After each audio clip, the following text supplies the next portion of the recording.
গোটা দক্ষিণ এশিয়া জুড়ে দাপাচ্ছে কোভিডের নতুন ভ্যারিয়েন্ট JN.1 কোভিড-19। এটি হলো ওমিক্রনের সাব ভ্যারিয়েন্ট। চীন, হংকং, সিঙ্গাপুর ও ভারতেও দ্রুত ছড়াচ্ছে এই ভ্যারিয়েন্ট, নতুন করে আতঙ্ক ছড়াচ্ছে।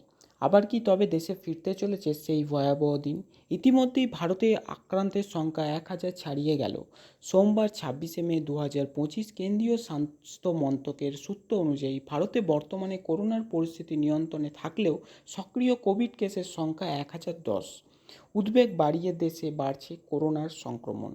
মহারাষ্ট্রের থানেতে করোনার আক্রান্ত হয়ে এক 21 বছর বয়সী যুবকের মৃত্যু হয়েছে।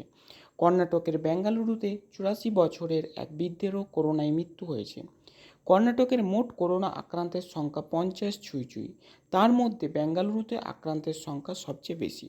ভিন রাজ্যে যেমন করোনা আক্রান্তের খবর প্রতি মুহূর্তে আসছে, তেমনি বঙ্গেও কিন্তু করোনার ফণা তুলেছে।